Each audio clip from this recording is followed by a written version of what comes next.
மாறன் சீரியலில் இப்போ ஒரு சூப்பரான அதிரடியான ப்ரோமோ வந்திருக்குன்னே சொல்லலாம். நீங்கள் எவ்வளோ பேர் வீடியோ பார்க்குறீங்களோ அவ்வளோ பேரும் பிடிச்சிருந்துச்சுன்னா லைக் பண்ணிட்டு பார்த்து சப்போர்ட் பண்ணிங்கன்னா எனக்கு பேச கொஞ்சம் மோட்டிவேட்டாக இருக்கும் ஃப்ரெண்ட்ஸ். வியூஸே 1000 வியூஸ் கூட போக ரொம்ப கஷ்டமாக இருக்குது. ப்ளீஸ் சப்போர்ட் பண்ணுங்கள் ஃப்ரெண்ட்ஸ். இந்த பக்கம் மாறன் வந்து ரூமில் வந்து பாயை கீழே விரித்து போட்டுட்டு படுத்துக்கிட்டு இருக்காங்க. அப்போன்னு பார்த்து கரெக்டாக வந்து யாரோ ஒருத்தவங்க கதவை தட்டுறாங்க. அச்சோ, யாரோ கதவை தட்டுறாங்களே வீரா எந்திரி அப்படின்னு சொன்னாங்க. ஏன் தூங்கும்போது டிஸ்டர்ப் பண்ணுற அப்படிங்கிறப்ப, வீரா யாரோ கதவை தட்டுறாங்க அப்படின்னு, கதவை தட்டினா திறக்க வேண்டியதானே அப்படிங்கிறோன்னு, நான் கீழே படுத்திருக்கேன், நீ மேலே மெத்தையில் இருக்க, நம்ம 2 பேரும் தனித்தனியாக படுத்துட்டு இருக்கு தெரிஞ்சிருச்சுன்னா மேற்கொண்டு சிக்கலாகிடும்ல, இரு ஒரு நிமிஷம் அப்படின்னு சொல்லிட்டு பாயை வந்து கட்டில் கடியில் போட்டுட்டு அப்புறம் தலானியை தூக்கி மேலே வீரா பக்கத்தில் வச்சுட்டு அப்புறம் தலையெல்லாம் கலைச்சிட்டு அப்படியே வந்து கதவை தட்டி திறந்து பார்க்குறாங்க.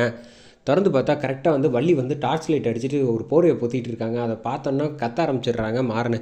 ஏய் பேய் அப்படின்னு பார்த்தா, ஏய் நான் தான்டா வள்ளி, ஏன்டா இப்படி கத்திக்கிட்டு இருக்க? அத்தை நீயே அத்தை, நடுராத்திரியில் ஏன் அத்தை வந்து இந்த மாதிரி வந்து பயமுறுத்திக்கிட்டு இருக்க அப்படிங்கிறது. ஏன்டா அவளை அழைச்சிட்டு வீட்டுக்கு வந்தியே, அவளுக்கு ஏதாவது வந்து வாங்கி கொடுத்தியா வர்றப்ப அப்படின்னப்ப, ஆல்ரெடி நாங்கள் 2 பேரும் வந்து மத்தியானம் சாப்பிட்டதே வயிறு ஃபுல்லாக இருக்குது விருந்து, என்னால் எங்கள் 2 பேருக்கு பசிக்கலன்னா அதனால் நானும் வீட்டுக்கு வந்துட்டோம். சரி சரி வீட்டுக்கு வந்தீங்க, சரி அவளை வந்து எங்கேயாவது அழைச்சிட்டு போய் வந்து மல்லிகைப்பூ ஏதாவது வாங்கி கொடுத்தியா அப்படின்னோடனே, எதுக்கேற்ற மல்லிகைப்பூ ராத்திரியில் வச்சுட்டு என்ன பண்ண போகிறோம் அப்படின்னோடனே, அடே உன்னை வந்து நான் வளர்த்தது என்ன சொல்கிறதுனே எனக்கு தெரில அப்படின்னு சொல்லி வள்ளி வந்து சொல்கிறாங்க.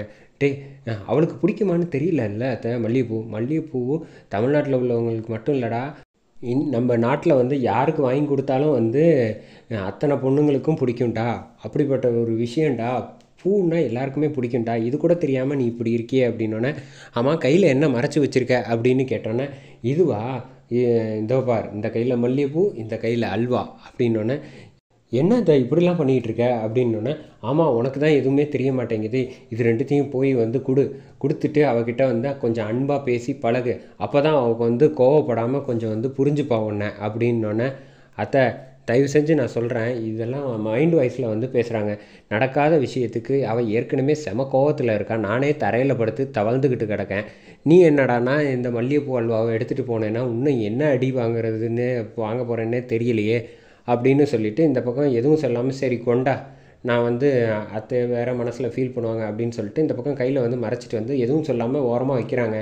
அதை வச்சோன்னா வீரா வந்து கேட்குறாங்க, ஆமாம் என்ன இது கையில் ஓரமாக மறைச்சிட்டு போகிற அப்படிங்கிறப்ப, இல்லை உனக்கு ஒன்றும் சம்மந்தம் இல்லை அப்படின்னோடனே, அது எப்படி ரூமுக்கு எடுத்துகிட்டு வந்திருக்க சம்மந்தம் இல்லைங்கிறப்ப வந்து கையை பிடுங்கி பார்க்குறாங்க. பார்த்தா மல்லிகைப்பூ அல்வா. வீரா வந்து பார்த்துட்டு முறைக்கிறாங்க. அதோட இந்த ப்ரோமோ வந்து முடிக்கிறாங்க.